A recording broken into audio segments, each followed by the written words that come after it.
মাঘৰ মাহটো পাৰ হ'ল, মাঘৰ মাহটো পাৰ হৈ এতিয়া ফাগুনৰ মাহ সোমালেহি, কিন্তু আমি ফাগুনত আমাৰ বিহু পাতি আছোঁ, চাব নেকি? এইয়া চাওক, এই আমাৰ দেউতাই গুড় ধুনীয়াকৈ সৰু সৰুকৈ সেয়া চুচি দি আছে তিলৰ লগত। আৰু এইফালে মায়ে দেখিছেনে, মায়ে এতিয়া তিলপিঠা পুৰি আছে।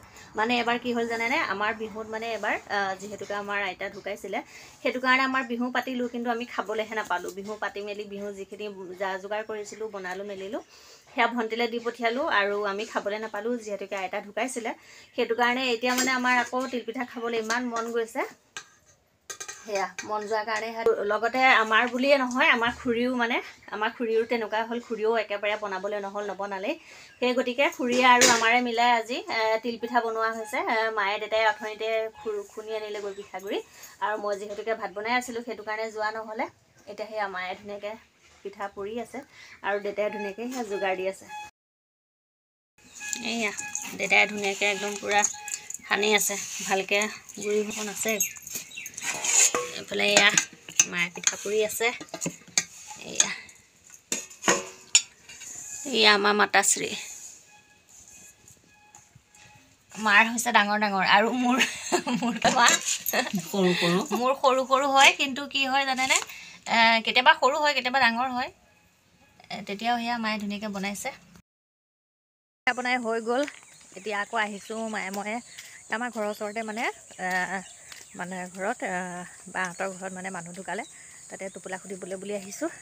তাতে টোপোলা সুধিলোঁ, টোপোলা সুধি মেলি আকৌ আহিছোঁ খুৰীহঁতৰ ঘৰলৈ। খুৰীহঁতৰ ঘৰত সোমাই যাওঁ বুলি ভাবিলোঁ।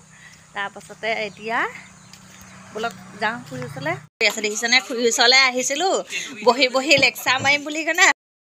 খুৰীহঁতৰ ঘৰ আহি পালোহি পিছফালে আহি পালোহি। মানে মায়ে কচুপুলি বুটলিবলৈ গৈছে। এইয়া পুলৰ মুখত দেখিছেনে, সেইফালে একদম এইফালে মোৰ আঙুলিটোৰ ওচৰত দেখিছেনে, সেয়া আমাৰ মা। সেইফালে পুলৰ মুখত গৈ পিনে কচুপুলি বুটলি আছে, কচুপুলি তৰকাৰী খাবৰ কাৰণে। আৰু জানে কচুপুলি খাবলৈ ইমান ভাল লাগে, যিহেতুকে এয়া গাইছ দেখিছানে, অ' বাবা ভৰি ফুটিছে বেয়াকৈ। জলকীয়া মানে নহয়, ভাজি বনাইহে খাম বুলি ভাবিছিলোঁ বা। জলকীয়া ভাজি খাম এইখিনি। আচাৰ মই হয় আজি বোলো ভাবিছিলোঁ ৰাতি সাজত এয়া জলকীয়া ভাজি দিব নেকি আজি মায়ে। এইফালে সেয়া মানে পূৰা তেলখিনি গৰমাই লৈছে। জলকীয়াৰ দাম অলপ কম হৈ আছে ন, আৰু কেইদিনমানৰ সময়ত মানে বাৰিষাৰ সময়ত জানেই আৰু জলকীয়াৰ দাম হ'ব।